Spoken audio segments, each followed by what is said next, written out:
بل أحياء عند ربهم يرزقون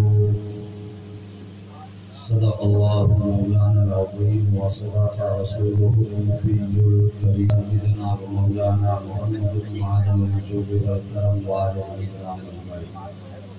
آپ لوگ اتنے یہاں بیٹھے ہو، آپ کے کسی کے گھر میں ایسا پنکھا ہے جس میں آواز کم ہو، کوئی ٹیبل فین ایسا ہے آپ کے یہاں جس میں آواز کم ہو؟ ایک دن میں آپ کے سامنے کربلا شریف کی 10 تاریخ کے بعد جو واقعات پیش ہوئے تھے اس کی کچھ چیزیں آپ کے سامنے میں پیش کروں. 10 تاریخ تک تو آپ لوگ سنتے ہی رہتے ہو، وہ اتنا سنا جا چکا ہے کہ لوگوں کو یاد ہو گیا ہے، مگر 10 تاریخ کے بعد کیا ہوا تھا یا تو وہاں تک لوگ پہنچتے نہیں ہیں یا پھر ہم لوگ ایسے لوگوں کو بلاتے ہی نہیں.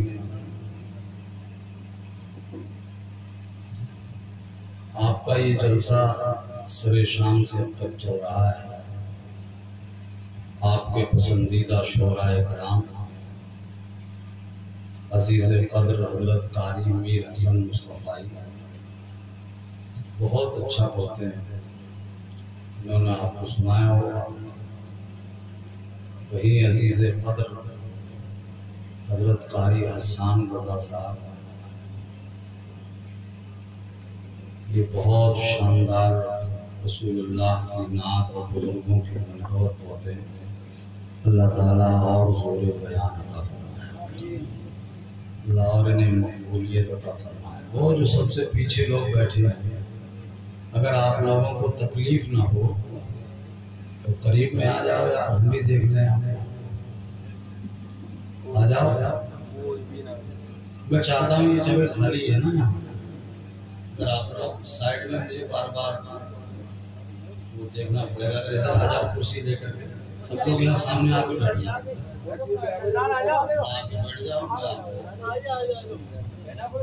نیچے مت بیٹھو، کرسی پہ بیٹھ جاؤ.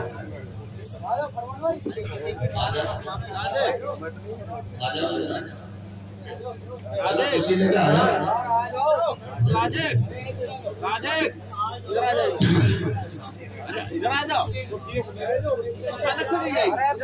اللہ تعالیٰ کے والد گرامی حضرت مولا کائنات حضرت علی کرم اللہ تعالیٰ وجہ الکریم ہمیشہ زمین پہ بیٹھتے تھے.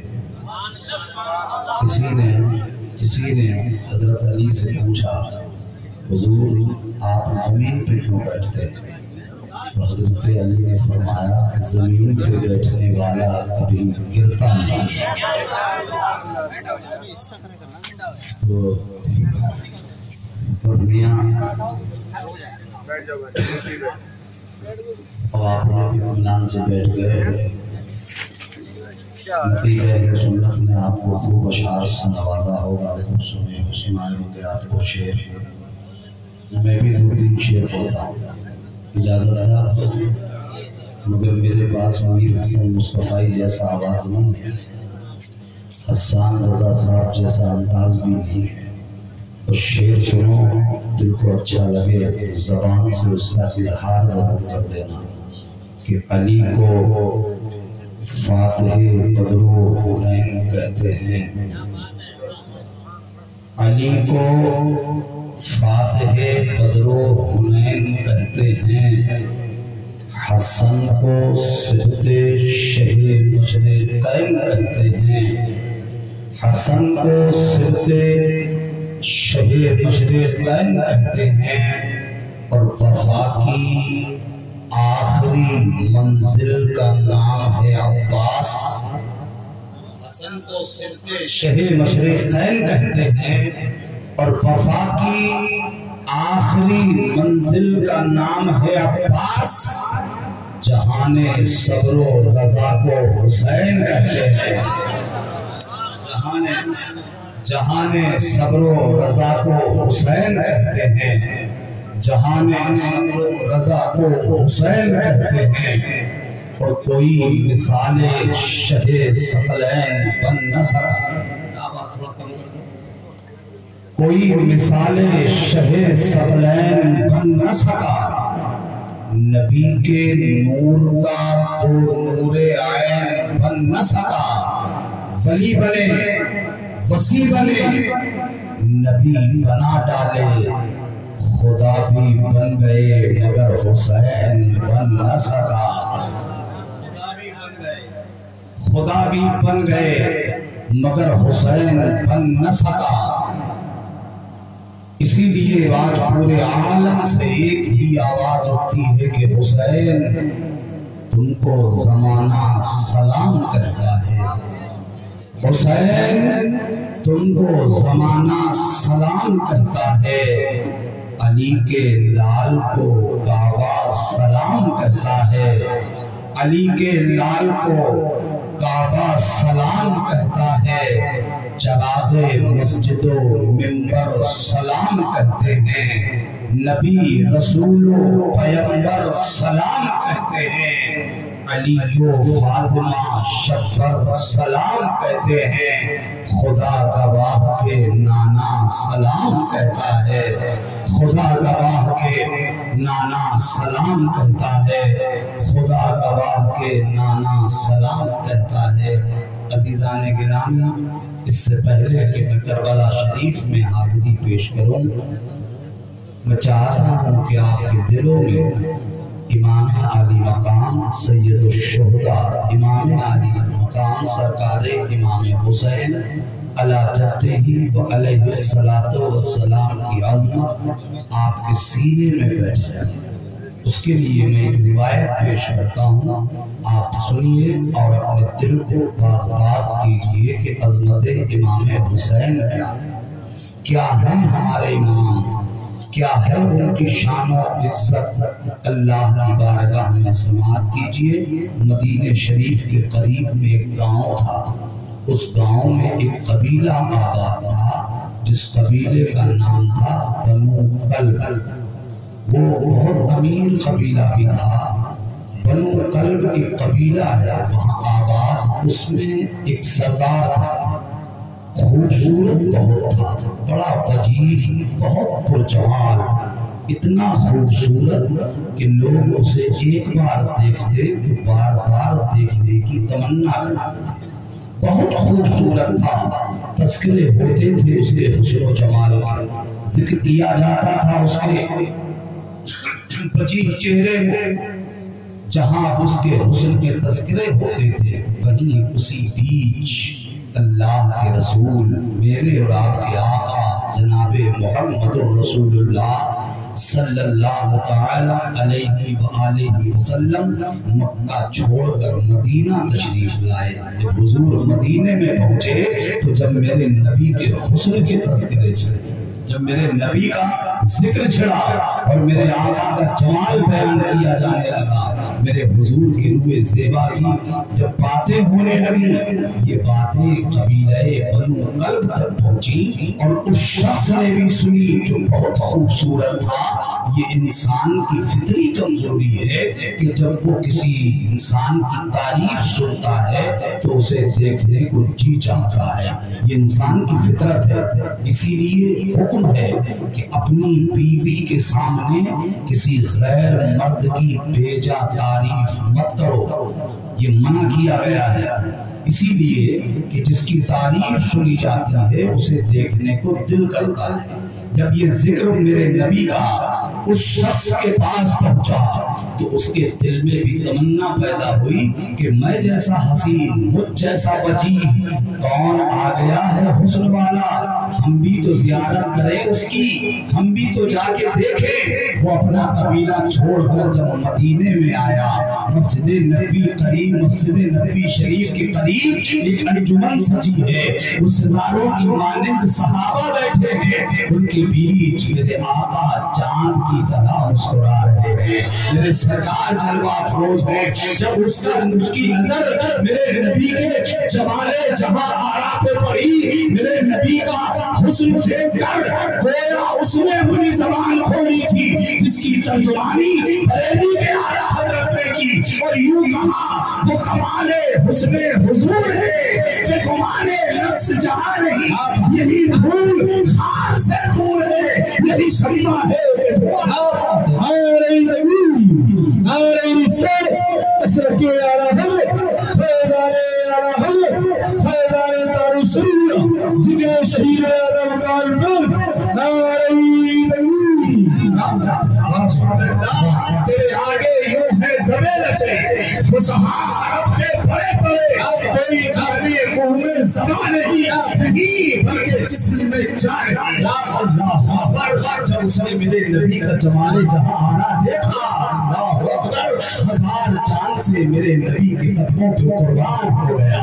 آیا نبی کے قدموں میں بیٹھ گیا اور عرض کیا یا رسول اللہ، اب اس صداقت والے چہرے کو دیکھ کر اب جی نہیں چاہتا کہ ایک لمحے کے لیے ہٹا جائے، بس سرکار اپنی خدمت میں قبول کر لیجئے، میرے آقا اپنا غلام بنا لیجئے. میرے نبی نے کلمہ پڑھا کر اپنا غلام بنا لیا. کلمہ پڑھ لیا. اس شخص نے نام سنو، نام ہے اس کا دہیہ کلبی. یہ بہت عظیم صحابی ہے میرے حضور. یہ اتنے خدا کی بارگاہ میں مقبول تھے کہ ایک فرشتے کا نام سنا ہوگا، حضرت جبریل امین. یہ تمام فرشتوں کے سردار، یہ تمام نبیوں اور رسولوں کے پاس اللہ کا پیغام لے کے آتے رہے. یہی جبریل امین یہ نوری مخلوق ہیں، یہ نور سے بنائی گئی اللہ کی مخلوق. اس کو یہ طاقت حاصل ہے کہ جو شکل چاہے اختیار کر لے، جس صورت میں چاہے آ جائے. یہی جبریل امین. اب اپنا خیال رکھیے گا، جو فرشتہ میرے حضور کے پاس اللہ کا قرآن اور پیغام لے کے آتا تھا، وہ جبریل امین زیادہ تر انہی حضرت دہیہ کلبی کی شکل میں آتے تھے، انہی کا چہرہ لے کے آتے تھے. اللہ اپنی اصلی صورت میں تو حضور کی بارگاہ میں ایک دو بار ہی آئے تھے جبریل امین، مگر جتنی بار بھی آئے زیادہ تر انہی حضرت دہیہ کلبی کی شکل میں آتے تھے. اللہ اکبر. جب مسلمان ہو گئے دہیہ کلبی تو ان کا عالم یہ ہوا کہ 1 گھنٹہ اگر اپنے مکان میں رہتے تھے تو 23 گھنٹہ میرے مصطفیٰ کے دربار میں رہتے تھے. میرے آقا بیٹھے ہوتے ٹکٹکی باندھ کے چہرے مصطفیٰ کی زیارت کرتے رہتے. اللہ اکبر. آپ لوگ سب سمجھدار ہو، عقل مند لوگ ہو، جب آپ کسی کے پاس زیادہ بیٹھیں گے، اس کے پاس زیادہ وقت گزاریں گے تو اس کے گھر کے بچے آپ کو جاننے لگیں گے، آپ سے مانوس بھی ہو جائیں گے، وہ آپ کے قریب بھی آنے لگیں گے. یہ اس وقت کی بات بتا رہا ہوں جس وقت حضرت امام حسین کا بچپنا رہا. حضرت امام حسین چھوٹے سے بچے تھے اور حضرت دہیہ کلبی حضور کے پاس آ کر بیٹھتے تھے. اللہ. اب حضرت امام حسین زیادہ تر اپنے نانا کے پاس رہتے تھے، حضور کی بارگاہ میں رہتے تھے. اس کی وجہ یہ تھی کہ مسجد نبوی میں جہاں حضور کا روضہ ہے، یہی میرے نبی کا مکان بھی تھا، یہی حجرہ بھی تھا میرے حضور کا. میرے نبی کے حجرے کے قریب حضرت سیدہ فاطمہ کا بھی حجرہ تھا. تو اکثر حضرت امام حسین اپنی والدہ کے حجرے سے نکل کر نانا جان کے پاس آ جاتے اور نانا جان کی گود میں بیٹھ کر کھیلتے. کبھی ایک زانو پہ بیٹھتے، کبھی دوسری زانو پہ بیٹھتے، کبھی کبھی نانا جان کی ریش مبارک سے بھی کھیلتے، نانا جان کی داڑھی میں ہاتھ ڈال دیتے. میرے نبی اپنے شہزادے کو کبھی جھڑکتے نہیں تھے، میرے آقا کبھی ڈانٹتے نہیں تھے امام حسین کو، کبھی چلاتے نہیں تھے میرے حضور اپنے نواسے حسین کو. ارے میرے نبی کیا ڈانٹیں گے؟ میرے سرکار جب کبھی کبھی سیدہ فاطمہ کے حجرے کے قریب سے گزرتے تھے اور حسین کی رونے کی آواز میرے نبی کے کان میں آتی تھی تو میرے نبی سیدہ فاطمہ سے کہتے تھے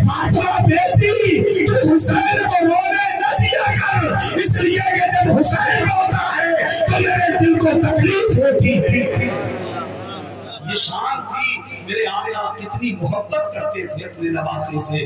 وہ جب چاہتے ریشے مبارک میں ہاتھ ڈال دیتے, گود چھوڑتے, کاندھے پہ بیٹھ جاتے نانا جان کے, زلف معمر سے کھیلتے رہتے, اور جب طبیعت کرتی گود سے اترتے, سامنے بیٹھے ہوتے تھے دہیا کلبی, ان کی گود میں جا کے بیٹھ جاتے, ان کی گود میں بھی کھیلتے رہتے, ان کی داڑھی میں بھی ہاتھ ڈال دیتے, ان کے کاندھے پہ بیٹھ جاتے, ان کی زلفوں سے کھیلتے.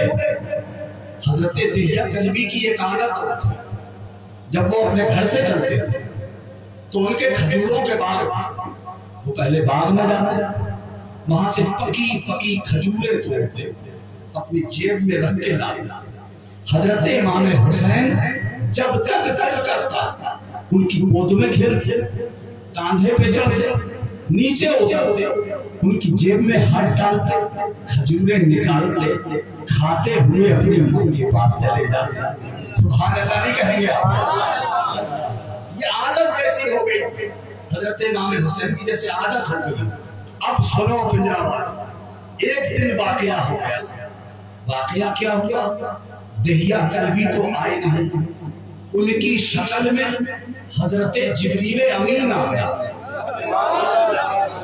آ کر حضور کی بارگاہ میں بیٹھے, بات چیت شروع کر دی. سرکار چپکے چپکے راز و نیاز کی باتیں میرے سرکار سے گفتگو کر رہے. ابھی باتیں ہو ہی رہی تھی کہ حضرت امام حسین آ گئے, آ کر نانا جان کی گود میں بیٹھ گئے. جب تک دل کیا بیٹھے رہے, نانا جان کی ریشے مبارک سے کھیلتے, اٹھے کاندھے پہ بیٹھ گئے, سرکار کی زلف عنبری سے کھیلتے رہے. پھر حضرت امام حسین نانا جان کی گود سے اتر کر سامنے بیٹھے تھے جبریل امین, ان کی گود میں جا کے بیٹھے. بچہ کیا جانے, شکل دہیا کلبی کی تھی, بچے کو کیا معلوم, وہ تو دہیا کلبی سمجھ کے بیٹھے. گود میں بیٹھ گئے, ایک زانوں پہ بیٹھے رہے, دوسرے زانوں پہ بیٹھے, ان کی داڑھی میں بھی ہاتھ ڈال دیا, کھیلتے رہے داڑھی سے. مگر داڑھی چھوڑ کر جب کاندھے کی طرف بڑھنے کا ارادہ کیا کہ ان کے کاندھے پہ چڑھ جاؤں, تو میرے حضور نے اشارے سے منع کرنا چاہا, روکنا چاہا. بیٹا حسین آگے مت بڑھنا, تم جنہیں دہیا کلبی سمجھ رہے ہو یہ دہیا کلبی نہیں ہے, یہ تو جبریل امین ہے. میرے حضور یہ کہہ کر حضرت حسین کو روکتے, اس سے پہلے جبریل امین مچل گئے, اور مچل کے بولے نا میرے آقا حسین کو روکیے مت, سرکار حسین کو روکیے مت, حسین کو آگے بڑھنے دیجیے, جبریل کے کاندھے پہ بیٹھ جانے دیجیے, اس لیے کہ جبریل کا کاندھا اس کاندھے سے بہتر نہیں ہے جس کاندھے پہ حسین سواری کرتا ہے.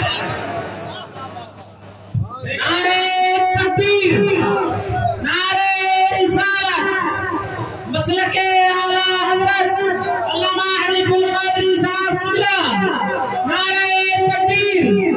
سبحان اللہ سبحان اللہ. اگر آج حسین جبریل کے کاندھے پہ بیٹھ رہا ہے تو سرکار آج حسین کے کاندھے کی معراج ہو جائے. آج میرے کاندھے کی قسمت چمکتا ہے. حضور ایک منٹ کی فرصت چاہتا ہوں, اجازت چاہتا ہوں میرے آقا. کیا کرو گے جبریل؟ عرض کیا میرے آقا جنت میں جانا چاہتا ہوں. کیوں جاؤ گے جنت میں؟ کہا کہ حسین مجھے دہیا کلبی سمجھ رہے, اور دہیا کلبی اپنی جیب میں کھجوریں رکھ کے لاتے, میں کچھ رکھ کے لایا نہیں ہوں, میری جیب میں ہاتھ ڈالیں گے تو کچھ نہیں ملے گا. اس لیے میرے آقا میں چاہتا ہوں کہ جنت میں جاؤں, تاکہ حسین جب دہیا کلبی کی جیب میں ہاتھ ڈالتے تھے تو مدینے کے باغوں کی کھجوریں ملتی تھی, اور آج جب حسین جبریل کی جیب میں ہاتھ ڈالے تو مدینے کے باغوں کی نہیں بلکہ جنت کے باغات کے میلے میں. اس لیے میرے سرکار مجھے اجازت دے. اللہ یہ شان ہے میرے حسین کی, وہ آپ تھوڑی محنت تمہیں بھی کرنا، جہاں مجھے محنت کرنا ہے تھوڑی تمہیں بھی کرنا، ٹھیک ہے؟ سب بولو ذرا سبحان اللہ، اور اونچی آواز میں کہتے ہیں اللہ تعالیٰ کی محبتوں کو قبول فرمائے۔ آج کی یہ رات شب عاشورہ ہے، یہ عاشورے کی رات ہے، یہ وہ رات ہے جس رات کے گزرنے کے بعد جو دن نکلا تھا، جو سورج نکلا تھا، اس سورج نے کربلا کی چھاتی پہ وہ خونین منظر دیکھا تھا جسے دنیا آج تک نہیں بھلا سکا، آج تک نہیں بھلا سکی پوری کائنات۔ یہاں میں ایک بات کہہ دوں، میری بیٹیاں، میری کچھ مائیں بہنیں ادھر ادھر اپنے گھروں میں بیٹھ کے سن رہی ہیں، میں ان سے ایک بات کہنا چاہتا ہوں، بات کڑوی ضرور ہے مگر اپنے دل سے ذرا سوچ کر سننا۔ آج کی رات تھی، میرے امام نے اس رات کے دو حصے کیے، آدھی رات کا حصہ الگ اور آدھی رات کا حصہ الگ۔ رات کے ایک حصے میں اپنی بیٹی حضرت سیدہ سکینہ، جنہیں ہم حضرت سکینہ کہتے ہیں، اور اپنے بیٹے اور اپنے گھر کی خواتین کو اکٹھا کیا، اپنے گھر والوں کے بیچ میں بیٹھ کر میرے حسین نے کہا کہ میرے گھر والوں، آج رات کے دو حصے کر لو، آدھی رات میں قرآن پڑھو اور آدھی رات میں اللہ کی عبادت میں گزارو، یعنی نماز پڑھو۔ یہاں میں ایک بات کہنا چاہتا ہوں، حضرت سیدہ سکینہ کی عمر کیا تھی؟ 6 سال، 8 سال، 10 سال کی بمشکل عمر تھی، کوئی 9 سال کی عمر لگتا ہے۔ آج اتنی بڑی بچیاں تو ہمارے گھروں میں بھی، 4 سال کی بچی، 6 سال کی بچی، 8 سال کی بچی، 10 سال کی بچی، مگر آج دیکھتے ہو آپ، اگر کہیں کوئی فنکشن ہو، کوئی شادی بیاہ کا موقع ہو، ماں کا میک اپ بعد میں ہوتا ہے تو چھوٹی سی بچی کا میک اپ پہلے ہوتا ہے، ان کے لپسٹک لگائی جاتی ہے، ذرا سی بچیوں کی تم ان کے منہ پہ لپسٹک لگا کر کیا بتانا چاہتے ہیں؟ اس بچی کو کیا میسج دینا چاہتے ہیں؟ چھوٹی چھوٹی بچیوں کی زلفیں تم بکھیر کر ان کے دوپٹے کو کندھے پہ ڈال کر ان بچیوں کو کیا میسج دینا چاہتے ہو؟ یہ بتاؤ میری قوم کی بیٹیوں، کیا تمہیں ڈر نہیں ہے کہ تم اپنے ہاتھوں سے اپنی بیٹی کو جہنم کا ایندھن بنا رہی ہو؟ کل میدان محشر میں تم سیدہ فاطمہ اور حضرت سکینہ کو کیا چہرہ دکھاؤ گے؟ کیا منہ دکھاؤ گے تم اس دن جس دن حضرت سیدہ زینب نے تم سے پوچھ لیا؟ کیا جواب ہوگا تمہارے پاس؟ کیا جواب ہوگا؟ اس لیے خدا را ان چھوٹی چھوٹی بچیوں کا میک اپ کرنا بند کرو، ان کو سجانا سوارنا بند کرو، ان کو بچپنے سے دوپٹے کی عادت پڑھاؤ، انہیں بچپنے سے پردے میں رہنے کا سبق سکھاؤ تاکہ کل کو تمہیں رونا نہ پڑے۔ بہت خطرناک دور سے گزرتے ہیں ہم لوگ، اور یہ لڑکیوں کو جو جوان لڑکیوں کو بڑے بڑے موبائل دے رکھے ہیں تمہیں، یہ لڑکیوں کے ہاتھوں میں سے چھین لو۔ کوئی ضرورت نہیں ہے کسی لڑکی کے پاس موبائل، کوئی حاجت نہیں۔ ارے گھر میں بات کرنے والا موجود ہوں، میرا بیٹا گھر میں بات کرنے والا موجود ہے، میری بیٹی کس سے بات کرنے جائے گی؟ کیا ضرورت ہے اسے موبائل کی؟ کیا حاجت ہے اسے موبائل کی؟ اپنی بیٹیوں کو موبائل مت دو، اگر تم دینا ہی چاہتے ہو، اور جو بیٹے اپنی بہنوں کو کچھ تحفے میں دینا چاہتے ہیں تو سنو، اے باپو، تم بیٹیوں کے ہاتھوں سے موبائل چھین لو، بھائی لوگوں تم بہنوں کے ہاتھ سے موبائل چھین لو اور ان کے ہاتھوں میں تلاوت کرنے کے لیے قرآن دے دو اور نماز پڑھنے کے یہ آج وقت کی ضرورت ہے، اس لیے کہ ان موبائل کے ذریعے دشمن ہمارے گھر میں گھس گیا۔ کتنی خبریں سننے اور پڑھنے کے بعد کلیجہ ہل جاتا ہے، خون کے آنسو آتے ہیں۔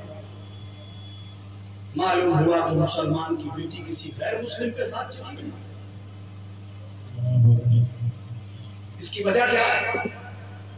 اور کئی لوگ اتنے بے وقوف ہوتے کہ اپنے بچوں پہ بیجا بھروسہ کرتے۔ کبھی بھی بچے پر بیجا بھروسہ مت کرو، اس لیے کہ بیجا بھروسہ بھی بچے کو بگاڑ دیتا ہے۔ ہم نے کئی لوگوں سے سنتے پورے ملک میں جاتے ہیں، لوگوں سے ملاقات ہوتی، لوگ کہتے ہیں صاحب میری بیٹی MBBS کر رہی ہے، MD کر رہی ہے، LLB کر رہی ہے، IAS کر رہی ہے، PCS کر رہی ہے۔ کہاں کر رہی ہے؟ حیدرآباد یونیورسٹی میں، دلی یونیورسٹی میں، لکھنؤ یونیورسٹی میں۔ جو LLB کر رہی ہے، MBBS کر رہی ہے، تھوڑے دن کے بعد پتہ چلی کہ بابو رام کے ساتھ چلی گئی۔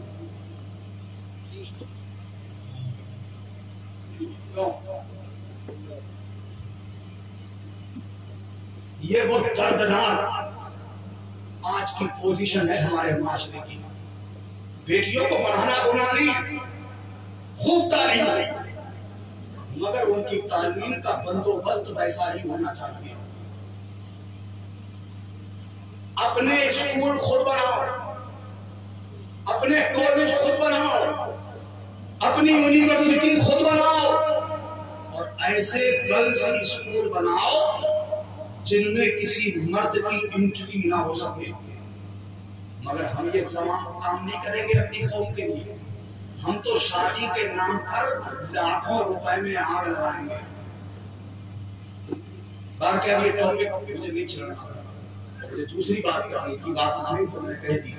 اللہ سمجھ عطا فرمائے۔ آج کی بڑی خطرناک پوزیشن ہے کربلا میں، ایک طرف 22,000 کا لشکر جذبات۔ یار ایک بات میری سمجھ میں نہیں آئی آج کا، میں نے بہت پڑھا ہے تاریخ کربلا، بہت گہرائی سے سمجھنے کی کوشش کی ہے میں نے۔ دنیا کہتی ہے کہ کربلا میں جنگ ہوئی تھی، مارکا لڑا گیا تھا، مگر میرا دماغ قبول نہیں کرتا ہے، اس لیے کہ جنگ کے بھی کچھ طریقے ہوتے ہیں۔ یدھ لڑا جاتا ہے تو یدھ کے لیے کچھ قوانین، قاعدے، نیم ہوتے ہیں۔ یدھ لڑنے کے لیے 2 فوجیں چاہیے، جنگ کے لیے 2 لشکر چاہیے، 2 سپاہ چاہیے، دونوں طرف فوجیں کھڑی ہوئی، تب یدھ کہلائے گا۔ ہاں کم زیادہ چلے گا، ایک طرف 1000 ہے تو دوسری طرف 990 چل جائے گا، 900 چل جائے گا، 800 چل جائیں گے، 700 چل جائیں گے، کم سے کم 500 تو چاہیے۔ مگر کربلا کے میدان میں ایک طرف تو ہمیں فوج نظر آتی ہے، مگر دوسری طرف کوئی فوج نہیں۔ ایک طرف 22,000 کا لشکر چل رہا، سینہ تانے کھڑا ہے، ہتھیاروں کی کوئی کمی نہیں ہے، حکومت کی پشت بنائی ہے، اور دوسری طرف 72 لوگ یا 82 لوگ، ان میں بھی دودھ پیتے ہوئے بچے، بیمار عورتیں، 90-95 سال کے بوڑھے، چند نوجوان، بس اور بے سر و سامانی کا یہ عالم کہ اگر زرہ ہے تو پتھر نہیں، گھوڑا ہے تو زین نہیں، تلوار ہے تو ڈھال نہیں، پانی ہے تو کھانا نہیں، کھانا ہے تو پانی نہیں، یہ بے سر و سامانی کا عالم، ان کے مقابلے میں 22,000 کا لشکر جرار سامنے لاکے کھڑا کر دیا گیا ہے۔ اسے ہم کیسی جنگ کہیں، یہ کیسا مارکا کہیں، تو تاریخ کربلا ہمیں بتاتی ہے کہ تم نے سمجھا نہیں ہے۔ ذات حسین کو اتنا بڑا لشکر امام حسین کے مقابلے میں لایا اس لیے گیا ہے کہ حسین کو ڈرایا جا سکے، حسین کو مغلوب کیا جا